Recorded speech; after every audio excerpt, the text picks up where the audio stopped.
Jharsuguda jewels international ସହଯୋଗରେ ସିରିଆପାଲି ସ୍ଥିତ ସରକାରୀ ହାଇସ୍କୁଲଠାରେ ଭାରତରତ୍ନ ସାହିତ୍ୟ ଓ ସାଂସ୍କୃତିକ ପରିଷଦ ଦ୍ୱାରା ସାହିତ୍ୟ ଓ ସଂସ୍କୃତି ଭାଷା ଉପରେ କୁଇଜ୍ କାର୍ଯ୍ୟକ୍ରମ କାହାର କେତେ ଦମ୍ ପ୍ରତିଯୋଗିତା ଅନୁଷ୍ଠିତ ହୋଇଥିଲା। ଏହି କାର୍ଯ୍ୟକ୍ରମକୁ କମିଟିର ଜୁଏଲ୍ସ ଇଣ୍ଟରନ୍ୟାସନାଲର ପ୍ରତିଷ୍ଠାତା ଓ ନିର୍ବାହୀ ଟ୍ରଷ୍ଟି ବିବେକାନନ୍ଦ ମିଶ୍ର ଓ ସଂଯୋଜିକା ମାନସୀ ପଣ୍ଡା ପରିଚାଳନା କରିଥିଲେ। ଅଧ୍ୟକ୍ଷ କବି ଅନନ୍ତରାମ ସାହୁଙ୍କ ଅଧ୍ୟକ୍ଷତାରେ ସାହିତ୍ୟ ସଭାକୁ କବି ନିକୁଞ୍ଜ ବିହାରୀ ମିଶ୍ର କାର୍ଯ୍ୟ ସମ୍ପାଦନ କରିଥିବା ବେଳେ ସାହିତ୍ୟ ଆସରକୁ ରାଜଶ୍ରୀ ମେହେର ସଂଯୋଜନା କରିଥିଲେ। ସ୍କୁଲର ପ୍ରଧାନ ଶିକ୍ଷୟିତ୍ରୀ ଆଲଭାଲାସ ଡୁଙ୍ଗଡୁଙ୍ଗ ପିଢ଼ି ସୃଷ୍ଟି କରିପାରିଲେ ଭାଷା ଓ ସାହିତ୍ୟ ବଞ୍ଚି ରହିବ ଅସମ୍ଭବ ବୋଲି ମତାମତ ଦେବା ସହିତ ଭାରତରତ୍ନର ଏଭଳି ପ୍ରୟାସକୁ ପ୍ରଶଂସା କରିଥିଲେ। ଏହି କାର୍ଯ୍ୟକ୍ରମକୁ ଶିକ୍ଷକ ଭୂମିସୁତା ଛଛନ, ଲିଲି ସେନାପତି, ମୁକୁନ୍ଦ ସିଂ, ଲୋକେଶ୍ୱର କିଷାନ, ସଙ୍ଗୀତା ପାଣ୍ଡେ ଉପସ୍ଥିତ ଥିଲେ।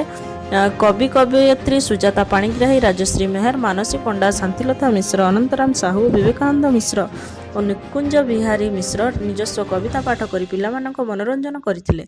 କୁଇଜ୍ ପ୍ରତିଯୋଗିତାରେ ଗଙ୍ଗା ଦଳର ଅଞ୍ଜଳି ତନ୍ତୀ, ସୁମି ରଣା ଓ ରେଣୁକା ପଟେଲ ପ୍ରଥମ ସ୍ଥାନ ଅଧିକାର କରି ଜିଲ୍ଲାସ୍ତରୀୟ ଉନ୍ନତି ହୋଇଛନ୍ତି। ଝାରସୁଗୁଡ଼ାରୁ ବିବେକାନନ୍ଦ ମିଶ୍ରଙ୍କ ରିପୋର୍ଟ, ଆଦ୍ୟାଶା ନ୍ୟୁଜ୍।